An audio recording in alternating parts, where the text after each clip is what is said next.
नमस्कार दोस्तों।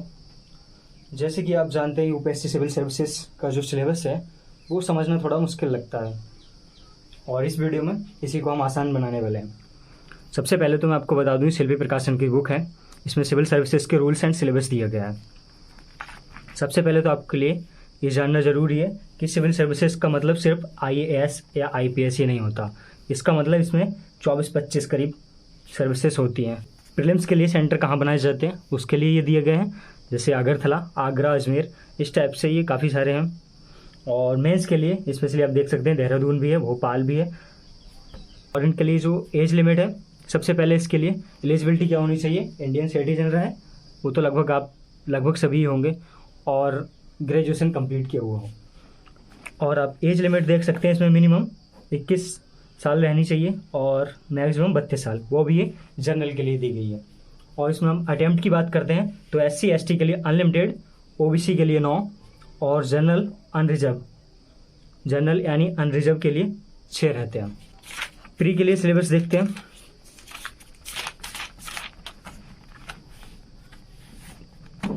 UPSC civil services का जो प्री रहता है उसमें 2 एग्जाम होता है, तो GS और दूसरा CSAT। CSAT सिर्फ क्वालिफाइंग होता है 33%। जो इसका मेंस रहता है उसके लिए कहा जाता है ये यूपीएससी का चक्रव्यूह है।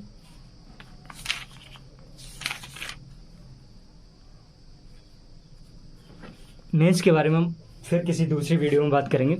अभी हम जान लेते हैं यूपीएससी सिविल सर्विसेज के लिए आसान तरीका क्या है समझने के लिए, स्पेशली हिंदी मीडियम के लिए। हिंदी मीडियम के लिए समस्या आती है कि वो टॉपिक वाइज सिलेबस कहाँ से देंगे। है मेरे पास GS स्कोर का printed decoded syllabus, topic wise decoded किया हुआ है।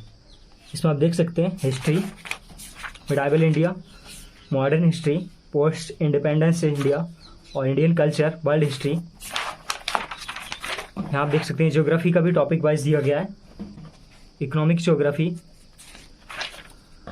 रिसेंट डेवलपमेंट, ये सभी हैं। यहाँ से शुरू होता है इकोनॉमी का पार्ट, बेसिक इकोनॉमी और agriculture, industry, transport, recent developments.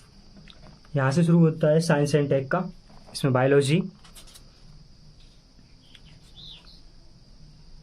Biology, institutions and policy, biotechnology, space, defence, nuclear energy, IT, electronics and telecom, nano science, nano technology, robotics, recent development. इस प्रकार आप देख सकते हैं इन्होंने सिलेबस के लिए इतने अच्छे से डिज़ाइन किया है जिससे समझ पाना एकदम आसान है और इससे आप अच्छे से प्रिपेयर भी कर सकते हैं। अगर आप इस तरीके से ये दिए हुए टॉपिक्स के लिए अच्छे से कवर कर लें और जो हाल का करंट इनसे रिलेटेड, इन्हीं टॉपिक से रिलेटेड जो करंट अफेयर्स रहे उनको भी अगर आप ठीक से कवर कर लेते हैं तो आप सिविल सर्विसेज एकदम आसानी से क्रैक कर सकते हैं।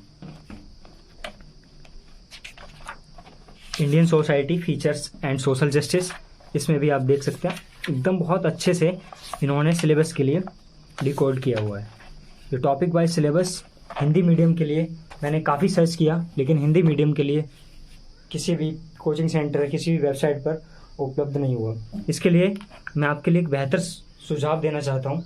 जैसे कि आप देख रहे हैं कि पिछले कुछ सालों में हिंदी मीडियम का रिजल्ट एकदम डाउन होता गया है। इसकी मेन वजह हिंदी मीडियम के स्टूडेंट के द्वारा की गई मेहनत नहीं है, इसकी मेन वजह है उनको जो क्वेश्चन आते हैं उनका हिंदी ट्रांसलेशन कुछ तो वो गलत रहता है और कुछ क्वेश्चन उनके समझ से बाहर रहते हैं।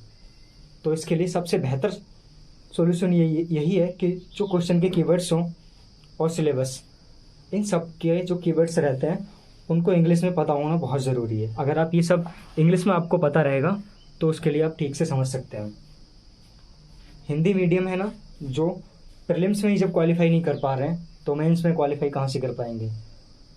अगर आप हिंदी मीडियम से प्रिपेयर कर रहे हैं तो आपके लिए सिलेबस हिंदी इंग्लिश दोनों में एकदम अच्छे से रटा हुआ होना चाहिए और यही सिलेबस ही यूपीएससी सिविल सर्विसेज की मेन रास्ता आप कह सकते हैं और इससे आप अपने ड्रीम को आसानी से पा सकते हैं। ठीक है, मिलते हैं अगले वीडियो में, तब तक के लिए टाटा बाय बाय।